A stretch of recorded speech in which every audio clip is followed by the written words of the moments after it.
Tá, beleza. Vou Beleza. falar sobre o exame neuro-oftalmológico, tá? Começando aí, a introdução, ele constitui o exame oftalmológico, ele tem uma ênfase, particularmente em alguns itens da anamnese, né? A avaliação da função visual, as reações pupilares, a fundoscopia e o campo visual. A inspeção e o exame, em relação à inspeção e o exame ocular externo, o exame ele já começa desde que o paciente entra no consultório, né? A gente vai estar aí examinando a maneira de deambular do paciente, os gestos, o ato de fechar os olhos, pode dar algumas sugestões para a gente no exame, como simulação, diplopia, as hemianopsias, né? E no caso de criança é importante também estar avaliando o tamanho da cabeça, presença de hipotonia, as informações que os pais dão, né, para a gente durante a anamnese. E durante o exame externo, é importante a gente estar avaliando aí a posição dos cílios, dos supercílios, presença ou não da proptose, né? Que ela pode ser medida com o exoftalmômetro de Hertel, né? Que é aquela reguinha que a gente coloca na lateral do olho para estar medindo o grau da exoftalmia. E no caso de pitose, ela deve ser medida, o tamanho da fenda palpebral. As alterações da conjuntiva, presença ou não de hiperemia conjuntival, diâmetro corneano, ulcerações da córnea, aspectos da íris, também são itens importantes para a gente estar avaliando. A avaliação da função visual, a acuidade visual é o primeiro item que deve ser avaliado no exame neuro-oftalmológico, né? E também né, através da tabela de Snellen, fazer uma visão, a acuidade visual com correção, né?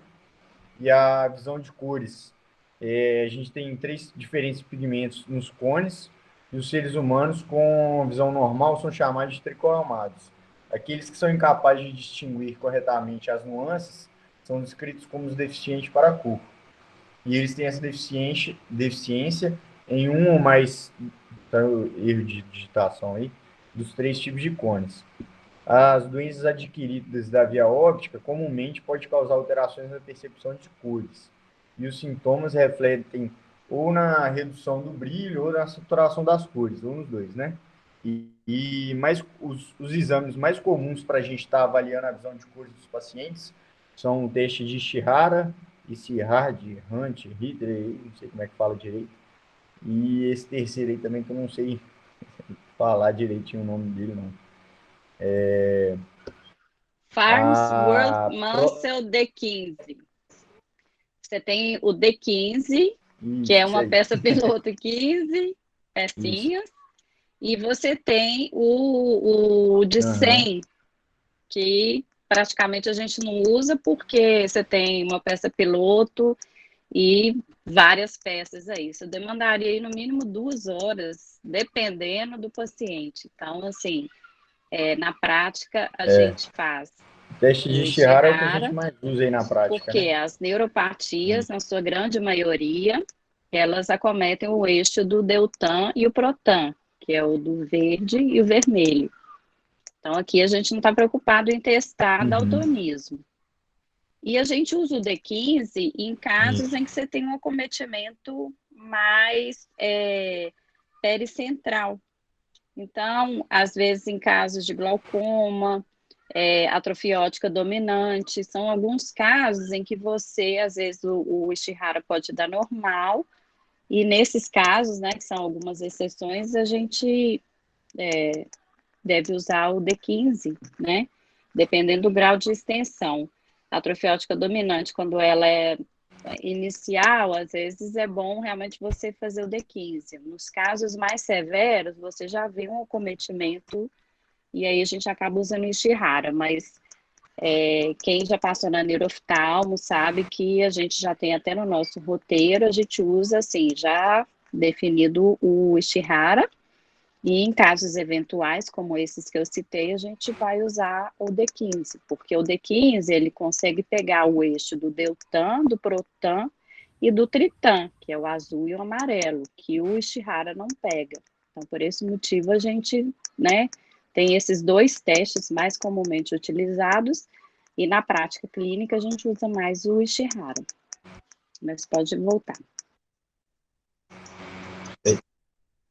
Obrigado aí pelo complemento aí, professor.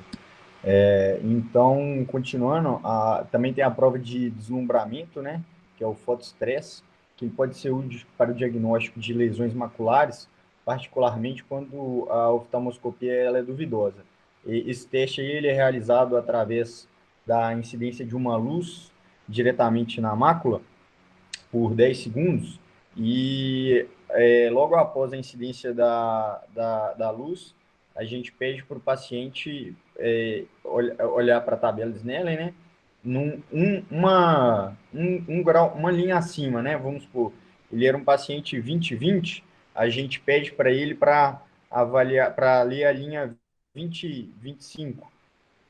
E aí e aí a gente conta quanto tempo ele demora para estar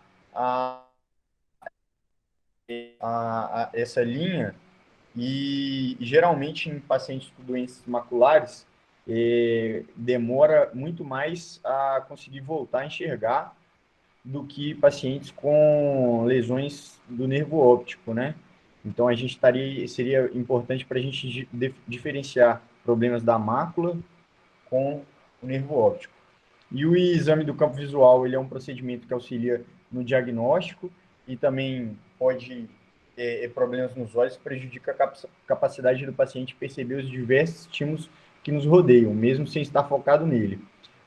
Seria uma avaliação da visão periférica, né? E o campo visual pode ser computadorizado, que ele é realizado utilizando um equipamento eletrônico e conta com um diagnóstico mais preciso. Porém, naqueles pacientes ali que são mais idosos, também pode ser realizado a campo manual. Visual, ele vai estar avaliando aí causas isquêmicas, malformações arteriovenosas, traumas, tumores e doenças desmielinizantes. Seria a avaliação aí das hemianopsias, né? A nossa retina nasal, ela tem um cruzamento ali das fibras no quiasma óptico. O campo visual estaria ajudando a gente a avaliar qual a localização ali de tumores, entre outras afecções aí, seria possível estar avaliando através do campo visual. A avaliação das pupilas, ela deve ser avaliado o tamanho, a forma, a reatividade para perto e para a luz, né? Verificar as reações direta e consensual à luz, presença ou não de defeito pupilar aferente e eferente. Que a pesquisa do defeito pupilar aferente ou sinal de Marcus-Gunn é um indicativo de um defeito pupilar aferente relativo. É de grande importância nessa avaliação, pois pode ser um indicador sensível de comprometimento da veia óptica anterior, particularmente a presença ou não de anisocoria, pode ser causada por uma lesão da pupila também, né? E a anisocoria também ela pode ser fisiológica, quando a diferença das pupilas se mostra semelhante em diferentes níveis de iluminação. O exame da motilidade ocular extrínseca, né? Seria dos movimentos oculares aí, ele se inicia através da inspeção de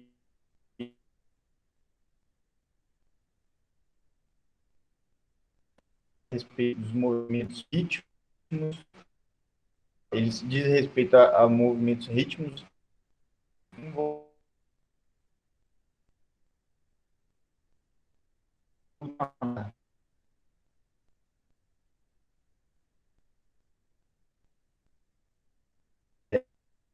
constatado na posição primária do olhar ou até em outras posições. E ele pode ser decorrente de baixa visual, né, o nistagmo de fixação, ou seja, aquele paciente que tem algum problema ali macular e tal, ele não consegue fixar bem a visão, então vai ter esse nistagmo aí que seria que ele procura, né?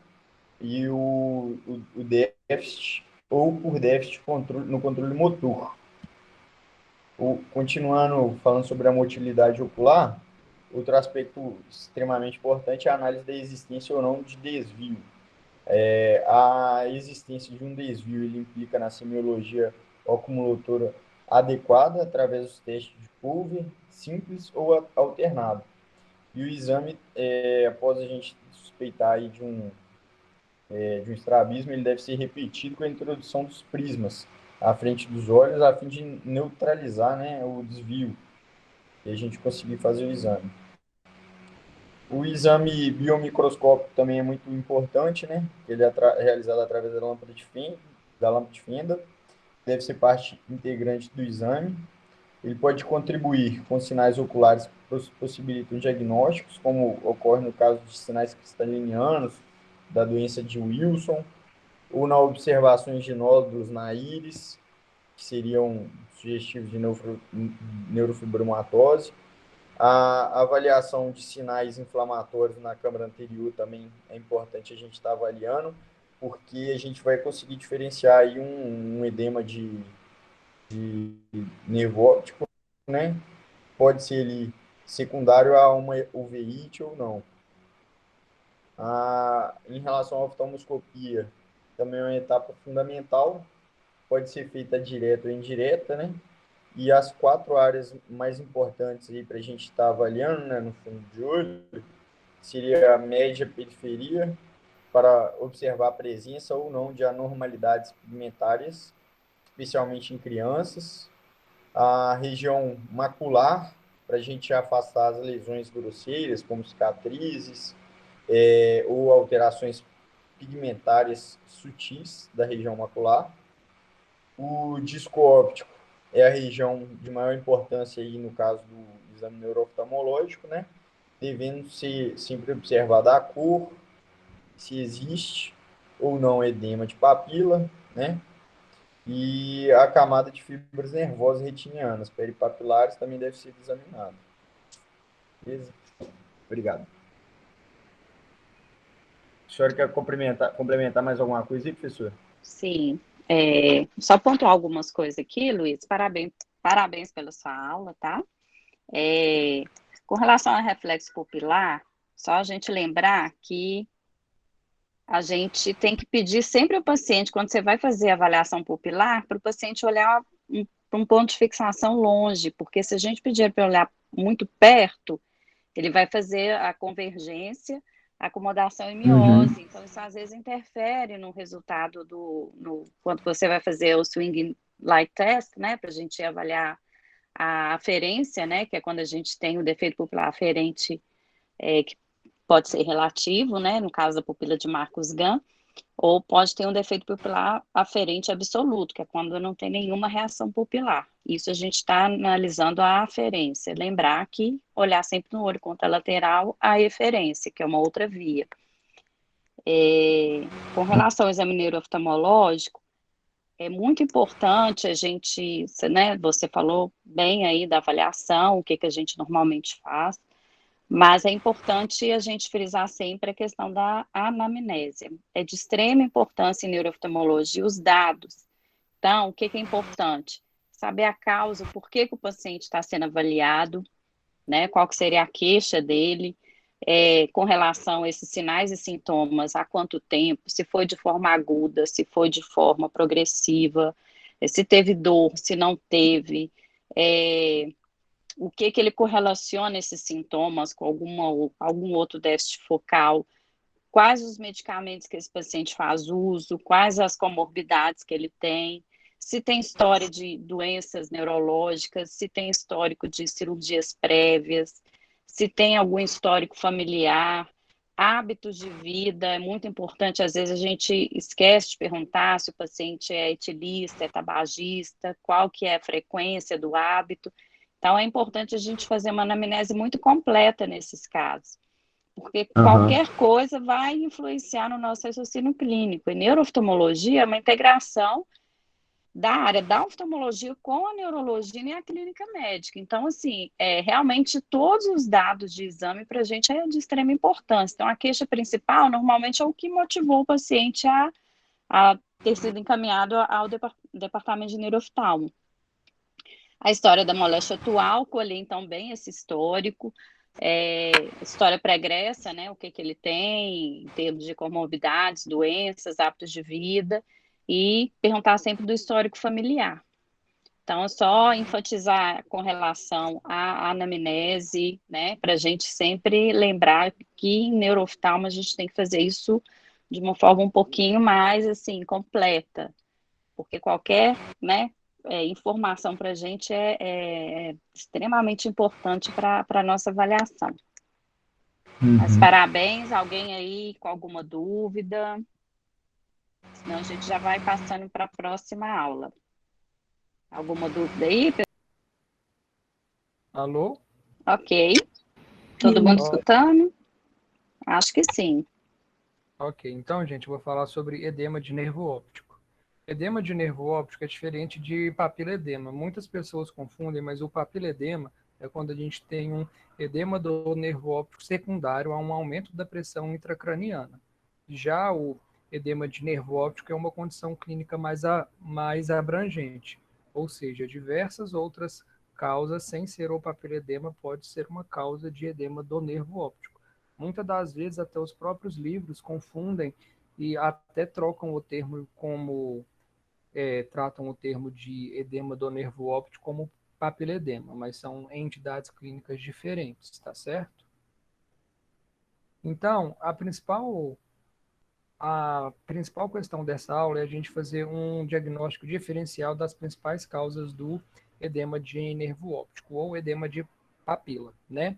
A gente tem o pseudopapiledema, que é muito comum a gente encontrar nas anormalidades congênitas do nervo óptico, que podem ter uma aparência de edema de papila, ou de papiledema, né, na verdade, hipertensão maligna, principalmente uma hipertensão grave, que ele causa uma mudança na cabeça do nervo óptico que se assemelha com o papiledema. Entretanto, a gente vai ver que o paciente vai ter um aumento da pressão arterial a níveis bem elevados, né? E na fundoscopia a gente vai ter também a presença de hemorragias intrarretinianas, exudatos algodonosos, ou mesmo uma maculopatia em estrela também, dependendo do caso, né?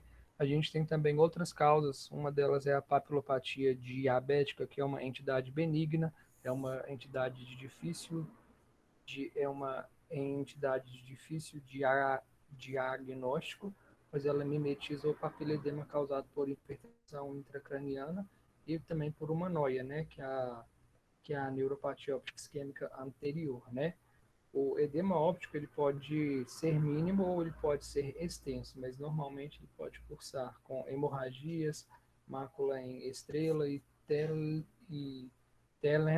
telangiectasia, né? O, o prognóstico é bom, só que essa isquemia do nervo pela diabetes, né, pode levar a um dano permanente da visão. Esse processo é independente da retinopatia diabética. A gente tem também uma papilite, né, ou uma neuroretinite, que é muito comum nas uveites posteriores, né, que pode ser causada por síndromes virais, toxoplasmose, principalmente pela Bartonella, que é a doença da arranhadura do gato, sarcoidose, sífilis, doença de Lyme e outras vasculites. Até aqui nessa foto tem uma neuroretinite, né, uma maculopatia em estrela com um papiledema associado, ou com um edema de nervo óptico associado, né? A gente tem também a noia, que é a neuropatia óptica isquêmica anterior, que pode ser arterítica, que normalmente é secundária à arterite de células gigantes, que é uma vasculite reumatológica sistêmica, muito comum em pessoas idosas, que apresenta cefaleia, claudicação de mandíbula, e também as noias não arteríticas, que são mais frequentes em pacientes idosos, hipertensos, diabéticos, com doenças vasculares, né? Também a gente tem a sarcoidose, que ela causa um papiledema verdadeiro, porque ela pode afetar as meninges, né? Alguns pacientes apresentam nódulos solitários na cabeça do nervo óptico, que é visualizado como uma massa amarelada. Outras causas mais raras são hiperviscosidade, hipotensão, perdas de sangue, podem causar edema de nervo óptico bilateral, e também causas malignas, né? Tumores metastáticos, que no caso são que são entidades mais raras, raramente elas podem invadir o nervo óptico, mas os principais causadores são os tumores de mama e de pulmão. Então, quando nós temos um edema de nervo óptico, a gente tem que nos perguntar se isso é um papiledema ou não. Para isso, a gente tem que lançar a mão de alguns exames de imagem, né? A gente faz exames de neuroimagem, né? A gente tenta optar pela ressonância nuclear magnética com gadolínio, porque ela é o padrão ouro, porque a gente consegue ter uma melhor visualização das estruturas cerebrais e também da fossa posterior. Mas a gente também pode lançar a mão da TC, né? Que é a tomografia computadorizada. Agora, normalmente, o exame de neuroimagem consegue já detectar diversas alterações. Porém, se nós não detectarmos nada, aí a gente pode lançar a mão de uma propedêutica mais invasiva, como uma punção lombar, né? E aí a gente faz para nós avaliarmos a pressão de abertura, né? Uma pressão de abertura é considerada elevada, quanto maior do que 50 maior do que 250 milímetros de água em adultos e uma hipertensão intracraniana na ausência de outras causas define hipertensão intracraniana idiopática ou pseudotumor cerebral, que é muito comum em mulheres com obesidade. A gente vai ver isso mais para frente nas outras aulas. Também a gente lança mão do teste de campo visual, né, que ele é útil para detectar as anormalidades subclínicas no campo visual e também a gente quantificar essas perdas ao longo do tempo, né, a fim de acompanhar a sequela causada pelo edema de papila, né, e também para ver a resposta ao tratamento. E também a gente tem a angiografia com fluoresceína, né, que é o AGF, que ele é útil na detecção precoce do edema de papila, mostrando o extravasamento do contraste do corante, né, com vascularização de disco, com uma hiperfluorescência, né. Já o tratamento e o prognóstico dependem da causa base, né. Então, quando a gente vê um edema de nervo óptico, a gente tem que investigar qual que é a causa para esse paciente. Essas foram minhas referências. Ok, Guilherme, parabéns pela aula. Só com relação a algumas coisas aqui para pontuar. A papilopatia diabética, normalmente, o que chama atenção? Que a acuidade visual do paciente, ela tá, na maioria das vezes, ela está preservada. A gente, é um achado, a fundoscopia, mas na fase, vamos dizer assim, não tão sequelar assim, quando você já tem realmente o processo mais isquêmico, já com acometimento do nervo óptico, normalmente a acuidade ela está preservada, e desde que bem controlada a diabetes, né, tentar manter, do ponto de vista metabólico, o paciente mais bem controlado, a gente tem uma reversibilidade do quadro.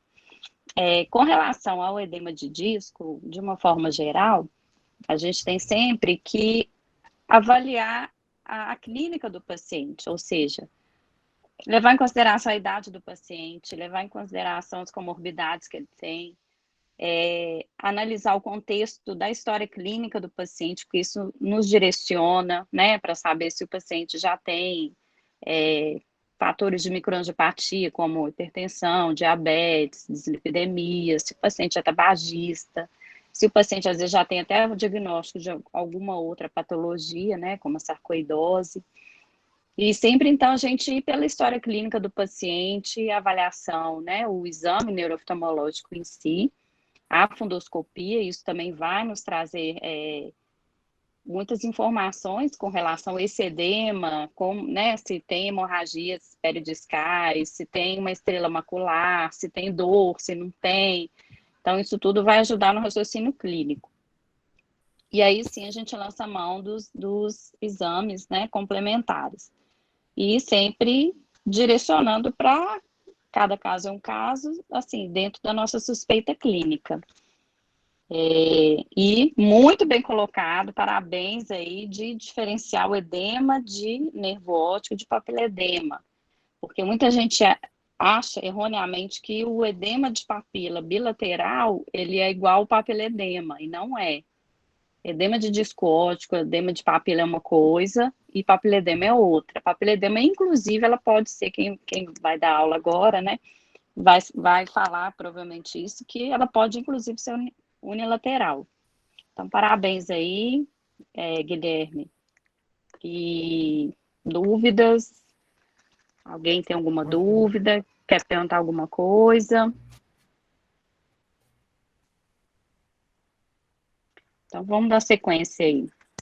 Então, boa noite, meu nome é Jéssica, eu vou apresentar sobre papiledema. Eu vou começar a aula com uma questão do CBO, para a gente pensar um pouquinho. A questão é, qual desses sinais oftalmoscópicos é considerado um sinal precoce de hipertensão intracraniana? A letra A, perda de pulsação venosa espontânea. Letra B, palidez do disco óptico. Ou letra C, perda da camada de fibras nervosas da retina. Ou letra D, gliose peripapilar. Aí no final da aula a gente vai voltar na questão para a gente responder. Então, a definição, assim como o Guilherme já começou a falar, o termo papiledema muitas vezes é falado de forma incorreta, como sendo um edema do disco óptico, mas, na verdade, ele é secundário ao aumento da pressão intracraniana. O edema do disco óptico é um achado oftalmológico que pode surgir em diversas neuropatias ópticas de caráter inflamatório, infeccioso, infiltrativo, isquêmico e desmielinizante, assim como o Guilherme já passou aí para a gente. A gente sempre deve suspeitar de uma massa intracraniana em todos os pacientes com edema papilar. Assim como eu vou falar na frente, tem uma porcentagem bem grande de pacientes que têm esse diagnóstico. E nem todos os pacientes que têm um aumento da pressão intracraniana desenvolvem um edema do disco óptico. Em relação à patogênese, nós temos duas teorias, a teoria mecânica e a teoria isquêmica. Em relação à teoria mecânica, primeiro eles falam que teria um aumento da pressão intracraniana, que levaria a uma compressão direta dos axônios do nervo óptico, levando a uma estase do fluxo axoplasmático, que levaria a um edema do disco óptico. Em relação à teoria isquêmica, eles falam que teria um aumento da pressão intracraniana com aumento da pressão no espaço subaracnoide e compressão de nervos e vasos com comprometimento do aporte sanguíneo, que levaria a uma isquemia, levando a alterações no metabolismo axoplasmático e os axônios tornariam-se edemaciados, ocorrendo estase no líquido cefalorraquidiano, no nervo óptico, né, com acúmulo de metabólitos tóxicos, axoplasmáticos e lesão do nervo óptico.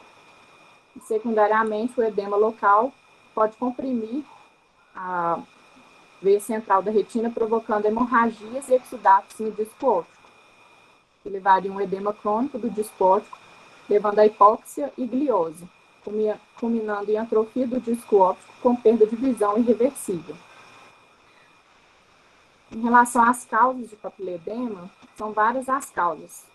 Algumas eu vou citar, né? Que são a lesão intracraniana ocupante de espaço, por exemplo, tumor, hematoma, abscesso cerebral, o edema cerebral, por exemplo, PCE grave, um AVC extenso, uma encefalopatia hipóxica isquêmica, um aumento da produção do líquor com papiloma de plexo coroideu, diminuição da reabsorção do líquor, por exemplo, processos inflamatórios, meningite, uma hidrocefalia obstrutiva, uma obstrução do fluxo venoso, por exemplo, trombose do seio venoso, compressão da veia jugular, uma hipertensão intracraniana idiopática, um pseudotumor cerebral, uma hipertensão maligna, craniosinostoses, intoxicação por metanol, fármacos, por exemplo, tetraciclina, lítio, corticosteroides.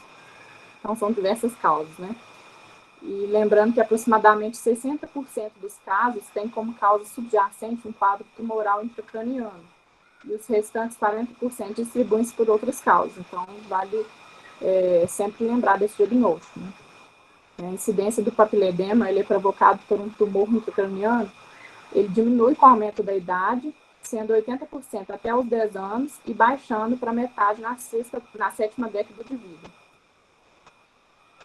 Em relação às manifestações clínicas, habitualmente o papiledema ele é descoberto quando o doente é avaliado por sintomas de hipertensão intracraniana, né? Como, por exemplo, a cefaleia com agravamento matinal, ao efetuar uma manobra de Valsalva e na posição de decúbito. Também náuseas e vômitos em jato, hipopia horizontal secundária à paralisia do 6º par craniano, que é particularmente vulnerável ao aumento da pressão pela sua localização anatômica. Também deterioração do nível de consciência à medida que aumenta a gravidade dessa hipertensão intracraniana. Também sintomas visuais estão comumente ausentes no aumento leve ou precoce da pressão intracraniana. Normalmente, eles vêm com o avançar da doença, né? Então, se não for tratado, o papiledema crônico ele provoca um aumento da mancha cega, com uma perda progressiva do campo visual periférico, com estreitamento concêntrico, semelhante às alterações que ocorrem no glaucoma. Também podem ocorrer escotomas inferonasais e arqueados, culminando em atrofia do nervo óptico, gliose e amaurose irreversível, na fase de atrofia óptica. Então, aqui eu coloquei as etapas do papiledema. Mais para frente eu vou colocar a escala de Friesen também. Então, lembrar que o edema papilar é quase sempre bilateral, mas que pode ser assimétrico. E na fase precoce, que seria na figura A, a gente pode ter uma hiperemia leve do disco com preservação da escavação óptica, pode ter estrias do nervo retiniano peripapilar e margens do disco indistintas. Uma pressão venosa espontânea, ela está ausente em cerca de 20% dos indivíduos normais, na fase precoce, e pode ser difícil de identificar, mesmo quando presente. Uma pulsação venosa identificável em pelo menos um dos olhos significa que a pressão intracraniana está normal nesse momento, estando ciente de que podem ocorrer flutuações diurnas. Já na figura B, seria a fase estabelecida, aguda, né? Acuidade visual normal ou reduzida, pode ter uma hiperemia grave do disco, elevação moderada com margens indefinidas e ausência da escavação fisiológica, engurgitamento venoso, hemorragias em chama peripapilares e muitas vezes exudatos algodonosos. E à medida que o inchaço aumenta, a cabeça do nervo óptico aparece aumentada. Pode-se desenvolver pregas retinianas circunferenciais, linhas de Patton, em especial temporalmente. E o ventilador macular, que é chamado. Em pacientes jovens, ele pode se formar em pequenas vesículas na superfície da retina, convergindo para a fóvea em forma de ventilador com ápice na fóvea. E não deve ser confundido com a estrela macular, que é composto de exudatos. E a mancha cega é aumentada. Já na fase crônica, que é a figura C, a acuidade visual é variável e os campos visuais começam a contrair. Pode ter uma elevação do disco, os exudatos algodonosos e as hemorragias caracteristicamente não estão mais presentes, podem estar presentes na superfície do disco chantes optociliares e depósitos cristalinos tipo drusa. E na fase atrófica, seria a figura D, a acuidade visual está gravemente comprometida, os discos ópticos apresentam coloração branca acidentada, estando discretamente elevados, com poucos vasos sanguíneos cruzados e margens imprecisas, igual a figura está mostrando aí. E também é frequente a ocorrência de obscurecimentos transitórios da visão, por vezes associados a alterações posturais, estando sua frequência relacionada com o grau de elevação da pressão intracraniana. O papiledema ele caracteriza-se por apresentar alterações morfológicas significativas observáveis à fundoscopia, a gente estava mostrando. E aí a gente tem a escala de Friesen modificada, que seria essa, que ela coloca em estágios também, né? Só que em 5 estágios. Aí o grau 0 seria a figura 0, né? Disco óptico normal, com perda de contornos na margem nasal, igual na figura a gente vê, polo superior e inferior, e intensidade inversamente proporcional ao diâmetro do disco. A escavação central ela é preservada, estriações radiais da camada de fibras nervosas sem tortuosidades. Já no grau 1, a gente pode ver uma margem temporal permanece definida, a ala em forma de C com temporal gap, que seria, vocês veem que na figura a gente vê embaçado, né, as margens, somente a temporal que fica definida ainda. E tem uma disrupção do arranjo das estriações radiais da camada de fibras nervosas. Já no grau 2, a gente tem uma perda total dos contornos do disco óptico, incluindo a margem temporal que antes estava preservada. Então, o halo está circunferencial em 360. Também uma elevação do disco na margem nasal, sem obscurecimento significativo dos vasos sanguíneos, ainda pode ser definidos, e podem surgir pregas cororetinianas concêntricas ou radiais. No grau 3, a gente vê um aumento do diâmetro do nervo óptico, com halo peripapilar irregular, que a gente vê na figura. Obscurecimento de um ou mais segmentos dos vasos sanguíneos que saem do disco óptico. A gente já vê que os vasos sanguíneos não ficam tão bem definidos. O grau 4 tem uma elevação total do disco óptico, com desaparecimento da escavação central e perda completa dos contornos. Obscurecimento total de um segmento da artéria ou veia central da retina. A gente vê que fica tudo indefinido. E o grau 5, uma protusão em forma de cúpula, representando expansão anterior do disco óptico, com obscurecimento de todos os vasos no disco óptico e a sua saída. A gente vê nessa figura 5. Então, em relação ao diagnóstico diferencial, o Guilherme já falou um pouco, né? A gente tem que ter bem definido que tem o edema unilateral do disco óptico e o bilateral. No unilateral, a gente já pensa em causas isquêmicas, inflamatórias, infecciosas ou infiltrativas, sendo que na maioria dos casos apresentam sintomas e sinais sistêmicos ou sinais oftalmológicos que vão apontar para determinado diagnóstico. Já no edema bilateral, a gente pode suspeitar de um papiledema, ou quando ele também se apresenta de forma assimétrica ou unilateral. E outros diagnósticos diferenciais que também têm edema bilateral, pseudopapiledema e hipertensão maligna são grandes diagnósticos diferenciais. Eu vou falar brevemente só que na hipertensão maligna a gente vê um edema de disco óptico com hemorragias, exudatos duros e algodonosos, uma esclerose vascular com artérias em fio de prata e cruzamento arteriovenoso patológico, que diferencia do papiledema, que a gente não vê isso. No pseudopapiledema, o que ele seria? É uma elevação constitucional do disco óptico. São, então, alterações benignas que vão simular o papiledema. Por exemplo, o Crowded Disc, que é uma variação anatômica, na qual um número normal de axônios eles convergem em um anel neuroretiniano pequeno. E isso está associado principalmente a pacientes com hipermetropia. Outra forma do pseudopapiledema é a papila oblíqua, que a inclinação ela ocorre tipicamente em direção inferonasal, com perda de contornos das margens temporal e polo superior. E também está mais associada à miopia e astigmatismo. E a drusen do disco óptico, seria um depósito celular de cálcio, aminoácidos, ácidos nucleicos e mucopolissacarídeos no disco óptico. Para o diagnóstico e também para esse diagnóstico diferencial, né, a gente pode lançar a mão de ecografia modo B, que tem uma sensibilidade de 80% a 90% por meio da medição do diâmetro externo da bainha do nervo óptico, que no papiledema está substancialmente distendido, tá, entre 5 a 5,7 milímetros ou mais a 3 milímetros atrás do globo. E aí eu vou passar aqui para frente só para vocês verem.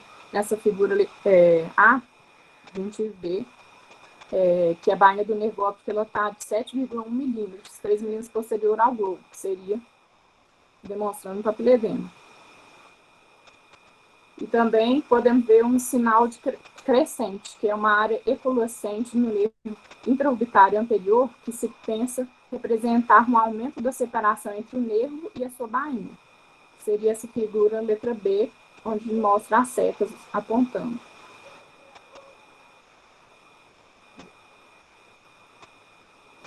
E o olhar lateral, ele também leva a uma redução, que seria ultrassom de forma com o paciente lateralmente, né, leva uma redução de 10% no diâmetro do nervo óptico, na medição de modo A, da presença de excesso de fluido, que seria um papiledema também. Aí aqui só mostrando na figura letra C, que é o eco A, na posição primária do olhar, né, com o diâmetro do nervo retrobulbar de 4,8 milímetros. Já na figura D, a gente vê que no olhar lateral o diâmetro reduz para 3,8 milímetros, ou seja, um teste positivo a 30 graus.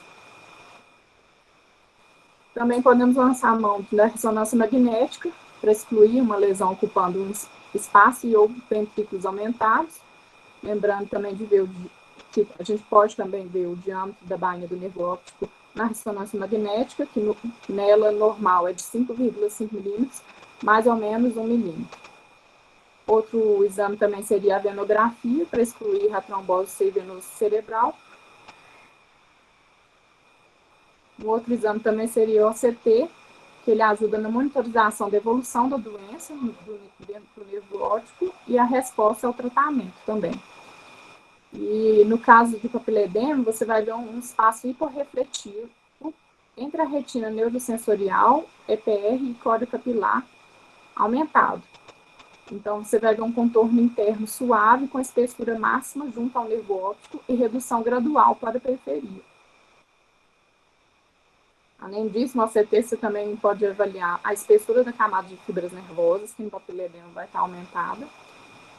Também a espessura total da retina vai estar aumentada no papiledema. E um aumento do volume peripapilar retiniano total vai estar aumentado somente no papiledema, que isso ajuda no diagnóstico diferencial com outras patologias. Então, como conclusão, o papiledema ele corresponde a uma manifestação neurológica de hipertensão intracraniana, pelo que a sua presença indica muitas vezes a existência de uma patologia potencialmente fatal. Então, tem necessidade de avaliação e tratamento urgente, de modo a baixar a pressão e tratar a causa subjacente. E assim, a importância é que, caso não seja tratado, ele pode levar a uma atrofia óptica com perda de visão irreversível. Então, aí a gente voltando para a questão do CBO, se alguém quiser abrir o microfone e falar a resposta, mas voltando então, qual desses sinais oftalmoscópicos é considerado um sinal precoce de hipertensão intracraniana? Valendo um chocolate na lanchonete, né? Letra A, perda de pulsação venosa espontânea. Letra B, palidez do disco óptico. Letra C, perda da camada de fibras nervosas da retina. E letra D, gliose peripapilar. Alguém quer arriscar aí? Letra A. Quem foi? Cláudia. Parabéns. Tem um chocolate, depois te passo. Obrigada, gente. Por que a letra A, Cláudia? Vamos explicar aí, então, pessoal. Já que você foi a primeira. Eu acho que é um sinal mais precoce. Eu acho que a palidez vai vindo mais com o decorrer da alteração, né? A palidez, a perda da camada de fibras. A gliose também já é um processo reparativo mais tardio, né? Isso. Exatamente, isso mesmo. Parabéns. Obrigada, Alessandra. Aí só para explicar direitinho, mas é isso mesmo, Claudinha, parabéns. A letra A é correta, então, porque a visualização do pulso venoso, apesar de muito difundida entre os neurologistas, ela não é realmente tão útil para o diagnóstico de papiledema, mas estima-se que o pulso venoso espontâneo ele desapareça com uma pressão intracraniana de 200 milímetros de água, em fases precoces do papiledema. Porém, existem patologias que elevam a pressão intracraniana, causando papiledema sem a perda da pulsação venosa. Já a letra B ela é incorreta porque o papiledema ele possui fases clínicas que são divididas em inicial, bem desenvolvido, crônico e atrófico. Sendo que nessa última fase, onde ocorre a atrofia do nervo óptico, é que aparece a palidez do disco óptico, ou seja, na fase tardia. A letra C é incorreta porque a perda da camada de fibras nervosas não é um achado comum do papiledema, ele é pior em fase precoce. E letra D, incorreta. Gliose peripapilar não é um achado comum no papiledema. Aí, minhas bibliografias.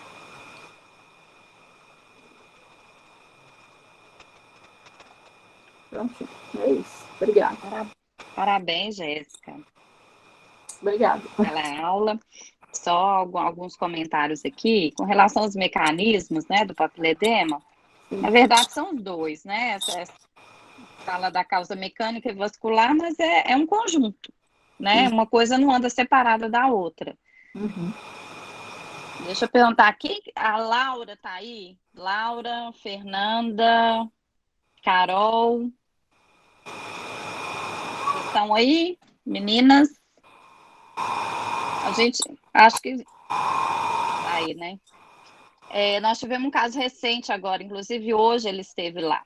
É um rapaz jovem, de 47 anos, ele tem von Willebrand, né, que é a patologia de base dele, e ele teve recentemente uma trombose venoso com um papiledema grau 4 de Friesen. Quem tiver curiosidade depois, a gente pode mostrar a retinografia dele, porque isso foi documentado. E esse paciente, ele evoluiu muito rápido, assim, ele vinha sendo acompanhado, ele estava estável, né? E ele teve esse evento agudo, e aí ele já evoluiu. Por isso que eu falo a questão do mecanismo de papiledema, tem a causa mecânica e vascular, porque esse paciente, ele evoluiu com uma perda da acuidade visual muito rápida, e inclusive, né, acabou sendo avaliado de forma assim urgente, né, pela neurologia de Lomberens, e a pressão de abertura dele estava assim, o dobro, quase o triplo do normal, e ele acabou sendo submetido a uma derivação lomboperitoneal. E em pouco tempo o papiledema dele reduziu, a gente está documentando isso tudo, mas infelizmente ele já perdeu praticamente a visão de um olho. Então, assim, existem essas etapas do papiledema, mas lembrar que, às vezes, isso pode ser até uma forma muito aguda, como foi o caso desse paciente, ele evoluiu muito rápido. Então, lembrar realmente isso que você falou, o papiledema, primeiro a gente tem que excluir os diagnósticos mais graves, né, como uma trombose de seio, né, o paciente tem que ser tratado, assim, o mais rápido possível, por causa das complicações. As lesões expansivas intracranianas, né? A gente tem sempre que pensar que pode ser um evento aí por fator mecânico, né? Por causa do tumor em si. E sempre lembrar que hipertensão intracraniana idiopática ou pseudotumor é sempre um diagnóstico diferencial, desde que você exclua todas as outras causas. É um diagnóstico de exclusão. A gente só vai pensar em hipertensão intracraniana idiopática, por mais que o paciente seja de figura de livro, né, que a gente sabe, a gente tem que ter muito cuidado de descartar as causas mais graves do papiledema. E lembrar, né, mais uma vez, que o papiledema, ele pode ser unilateral, pode ser assimétrico, como ele também pode estar ausente. E às vezes o paciente tem a sintomatologia clínica, né, com todas essas alterações aí que você citou na sua aula, com a ausência do papiledema. Então, a gente vai muito, mais uma vez, é importante a gente ver a clínica do paciente. Então, lembrar que, assim, são casos raros, mas podem ocorrer. Sim. Mas excelente aula, parabéns, Jéssica, pela aula. Sim. Bacana. Alguma dúvida, pessoal? Algum comentário? Então, vamos dar continuidade. Então, antes de eu começar, eu tive um problema com o PowerPoint e a configuração dos slides foi um pouco alterada. Um slide só ficou faltando, mas não vai fazer diferença no final da apresentação, não. Então, como introdução, né, quais são, afinal de contas, as anomalias do nervo óptico? Né? É o disco inclinado, disco torcido, fosseta do disco, drusas do disco, coloboma do disco, anomalia de Morning Glory, hipoplasia do nervo óptico, fibras nervosas mielinizadas, síndrome de Aicardi, papila de Bergmeister, estafinoma peripapilar, síndrome papilorrenal, displasia do disco óptico, megalopapila, plasia do nervo óptico. Hoje eu vou falar das mais importantes. Então, para começar, né, o disco inclinado, né, que é uma anomalia bastante comum. Geralmente é bilateral. A definição técnica, né, consiste no diâmetro mais longo do disco dividido pelo diâmetro mais curto, maior do que 1,3.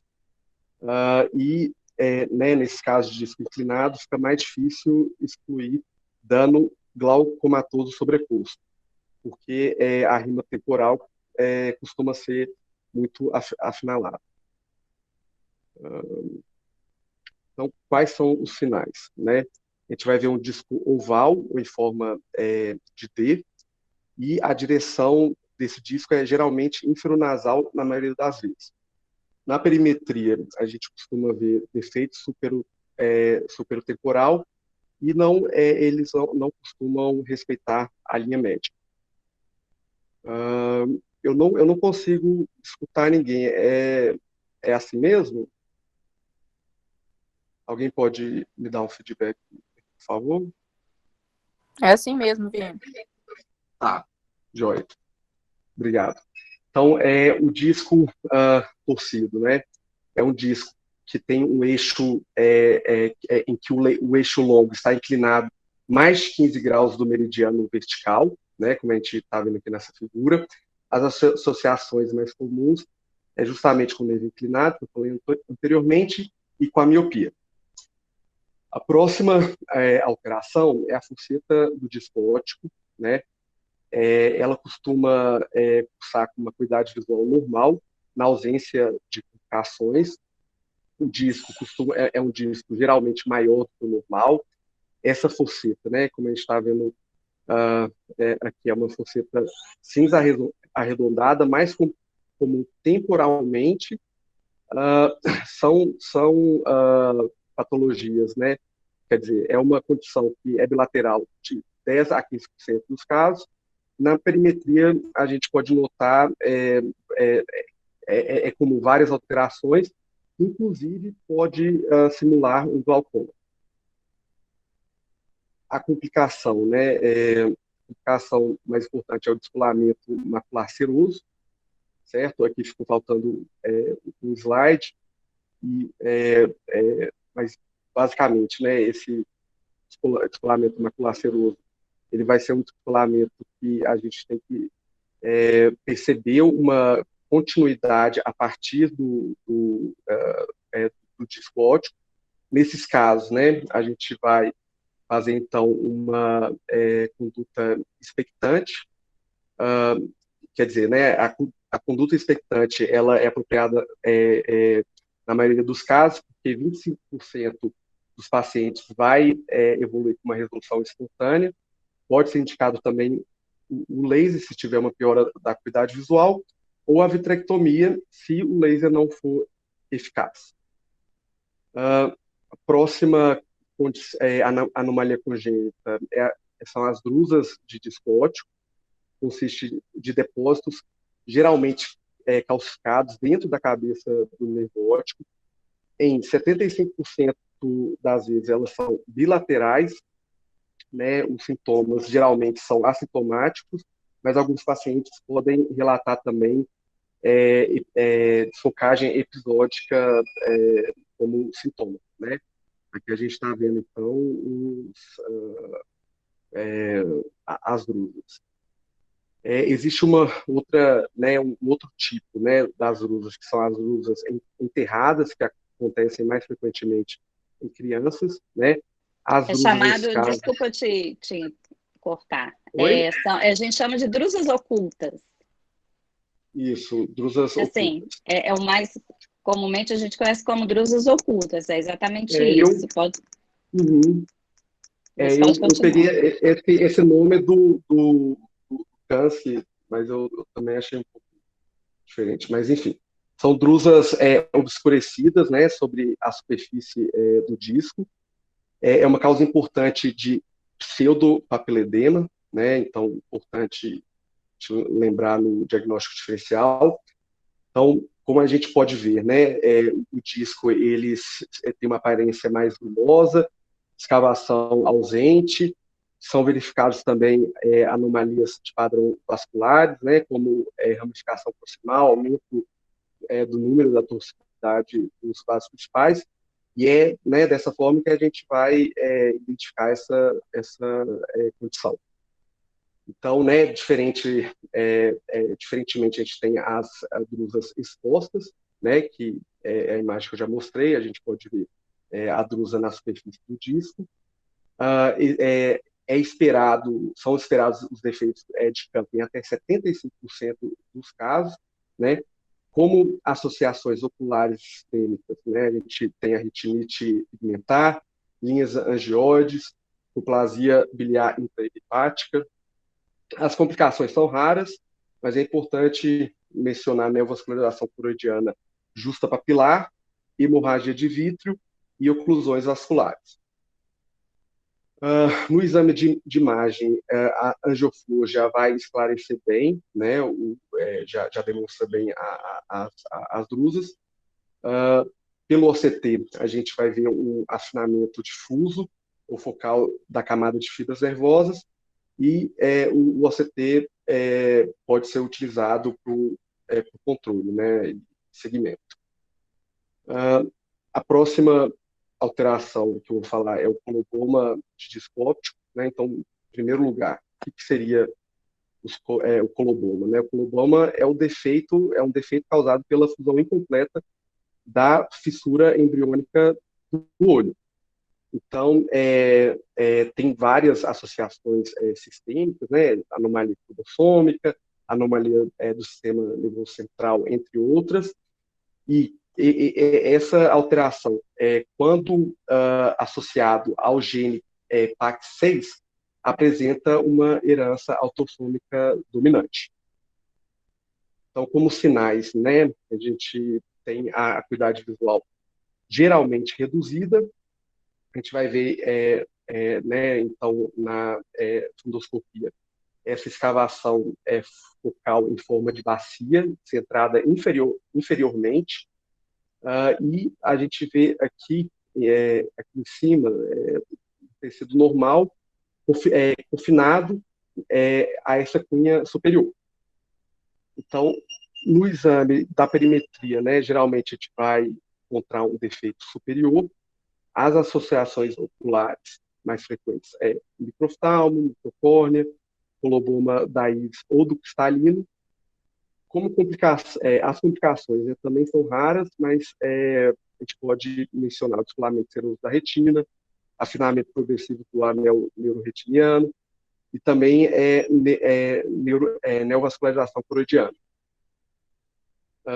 A próxima anomalia é a anomalia de Morning Glory, também rara. A gente vai ver essa anomalia geralmente unilateral, né, de forma esporádica, também associada a esse gene PAX6, como associação sistêmica, principalmente malformações frontonasais. Então, né, essa figura aqui que eu trouxe, né, mostra o disco, né, que é um disco grande, com escavação em forma de funil. Aqui no centro a gente vai ver esse tufo branco de tecido glial, né, que representa vestígios vasculares e halóideos, e da margem a gente vai ver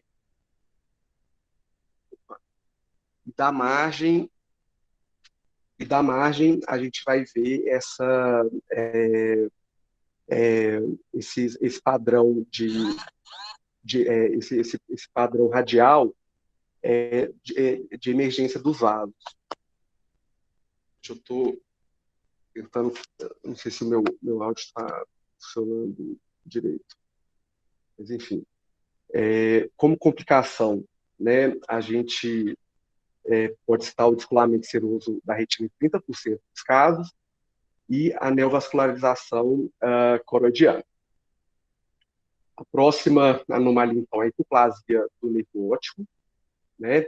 Pode ser também uni ou bilateral, né? Como o nome já diz, né? Uma hipoplasia, então vai haver um número reduzido de fibras nervosas. Também é uma condição rara, associada a alguns fatores de risco, né? Como idade materna jovem, primiparidade, infecção materna ou qualquer outro tipo de estresse durante a gestação. Os sintomas, eles variam muito da intensidade dessa hipoplasia, né? Nos casos severos, então, a gente pode ter uma cegueira já na infância, nistagmo, casos intermediários, estrabismo, ou até mesmo casos assintomáticos, né? Como sinais, né? A gente vai ver a acuidade visual. Ela pode estar normal a gravemente acometida, pode haver também um defeito pupilar aferente relativo, pode ter o sinal de anel duplo, né, que é o que a gente vê aqui, que é um anel branco de esclera visível, rodeada por uma faixa pigmentada. Como, associações oculares, né? Importante mencionar o astigmatismo, ambliopia, defeito de campo, hipoplasia de fóvea, aniridia e microftalmo. E associações sistêmicas, pode haver diversos tipos de defeito de desenvolvimento cerebral da linha média, né, envolvendo inclusive glândula pituitária e hipotálamo. Então, é importante a gente lembrar também que, né, quando haver essa anomalia, é importante seguir o paciente com a investigação desses hormônios, né, dos hormônios derivados dessas glândulas. A próxima Vinícius, só te cortar um pouquinho, volta, alteração, então. Oi? volta ao slide anterior. Isso. Só falar Sim, alguma coisa. aqui? Isso. Claro, Com relação ao hipoplasia do nervo óptico. Uma das coisas que a gente vê muito característica no fundo de olho é o aumento da tortuosidade vascular. Quanto mais grave for a hipoplasia, maior a tortuosidade dos vasos. Normalmente, quando a gente vê isso em criança, quando a gente pega uma criança que tem uma baixa de visão, nistagmo, e diagnóstico diferencial aí, pensando, né? Primeira coisa, você tem que ver se tem uma hipoplasia de nervo óptico, se tem alguma, né, alguma doença hereditária da retina, a gente tem que sempre pensar, né, uma distrofia hereditária da retina, mas sempre, em caso de criança que tem nistagmo, baixa de visão, analisar bem o fundo de olho, porque às vezes o pessoal, criança, às vezes é um pouquinho mais difícil de examinar, tá chorando, mas sempre ficar atento à hipoplasia de nervo óptico. E, como você falou, na maioria dos casos, ela pode ser bilateral, como ela pode ser unilateral. Quando é unilateral, às vezes não tem muito sintoma, porque o olho bom, o fixador, o outro olho vai ficar com uma baixa de visão relacionada à malformação. Mas quando é bilateral, normalmente, né, nos casos das crianças, elas vão cursar com um nistagmo importante, com uma baixa de visão, né, ou seja, a resposta visual para a idade vai estar bem abaixo do normal. E sempre nesses casos, a gente tem que, em caso de criança, sempre pedir um exame de imagem. Por quê? Porque pode ser uma coisa isolada, como pode ter associação sistêmica, como você, né, mesmo citou aí, que é a mais importante, que é a síndrome de Morsier, que é exatamente um defeito da linha média do crânio. Então, você tem o quê? Uma hipoplasia associada, às vezes, a uma genesia, uma displasia septo-óptica, com alterações hipofisárias, né, em graus variáveis. Então, esses casos, sempre que tiver uma hipoplasia de nervo óptico em criança, a gente tem que pedir exame de imagem. Por quê? Para descartar essas malformações, principalmente de linha média do crânio. Joia. Então, seguindo, né?